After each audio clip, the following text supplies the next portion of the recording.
Kisah Orang Kudus hari ini tanggal 19 November adalah Santo Nerses. Halo teman-teman, jangan lupa like, komen, dan subscribe. Jangan lupa juga ya, hidupin loncengnya. Selamat menonton channel Pak Aman. Dadah! Nerses Agung hidup pada abad keempat.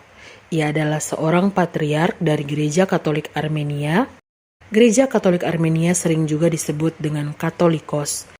Sedangkan dalam tradisi Katolik Roma disebut Uskup Agung. Gereja Katolik Armenia adalah salah satu dari gereja Katolik Timur yang hidup dalam persekutuan penuh dengan Gereja Katolik Roma. Santo Nerses Agung berasal dari keluarga bangsawan. Ayahnya adalah seorang pejabat tinggi di istana kerajaan dan ibunya adalah putri dari kerajaan Khosrov ketiga. Ia menghabiskan masa mudanya di Kaisaria, di mana ia menikah dengan seorang putri Mamikonian, disebut Sanduch. Sanduch melahirkan seorang putra bernama Sahak atau Ishak, yang di kemudian hari dikenal sebagai Santo Ishak, the Great Patriarch of Armenia. Setelah kematian istrinya, ia memilih untuk menjalani hidup religius. Ia ditabiskan menjadi seorang imam, dan beberapa tahun kemudian ia terpilih menjadi Katolikos atau Patriark Armenia. Kepemimpinannya menandai era baru dalam Gereja Katolik Armenia. Ia mereformasi gereja yang selama ini lebih diidentifikasikan dengan keluarga kerajaan dan para bangsawan. Nerses membawa gerejanya menjadi lebih dekat dengan masyarakat. Uskup Nerses merumuskan kembali berbagai hukum gereja seperti hukum perkawinan, hari-hari puasa, dan ibadah ilahi. Nerses mereformasikan banyak adat kebiasaan bangsa Armenia yang bertentangan dengan iman Kristiani. Antara lain, ia melarang tradisi pernikahan sedara antar sepupu, melarang mutilasi dan tindakan ekstrim lainnya dalam perkabungan. Bersama Santo Basilus, ia bekerja keras demi membantu umat menjadi orang-orang Katolik yang terlebih saleh. Mereka mengundang seluruh uskup Armenia untuk bertemu.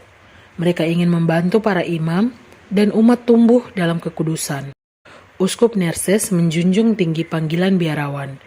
Dia membangun sekolah dan rumah sakit dan mengirimkan para biarawan ke seluruh negeri untuk memberitakan Injil. Ia mendorong orang-orang kaya untuk hidup jujur dan murah hati terhadap sesama. Penguasa Armenia, Raja Arshak, adalah seorang raja yang bejat. Ketika raja membunuh istrinya Olimpia, Uskup Nerses secara umum mengutuk keras kejahatan keji ini.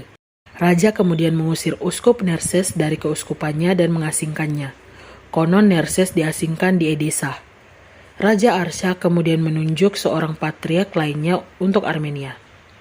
Di kemudian hari, Raja Arshak terbunuh dalam peperangan melawan bangsa Persia. Putranya lalu naik tahta menjadi raja. Sayang, putranya ini berkelakuan lebih jahat lagi dibandingkan ayahnya. Karena itu, Uskup Nerses yang baru kembali dari pengasingan melarangnya untuk masuk gereja. Raja baru itu berpura-pura menyesal. Kemudian raja dengan dalih untuk menunjukkan penyesalannya, ia mengundang Uskup Nerses ke istananya untuk suatu perjamuan makan malam. Tetapi ternyata, raja jahat itu telah membubuhkan racun mematikan dalam hidangan yang disajikan, dan Uskup Nerses pun tewas seketika sesaat setelah menyantap hidangan beracun tersebut. Orang kudus ini meninggal tahun 373 dan dimakamkan di kota Til. Sebuah katedral dibangun di lokasi makamnya, tapi katedral itu dihancurkan pada abad ke-7.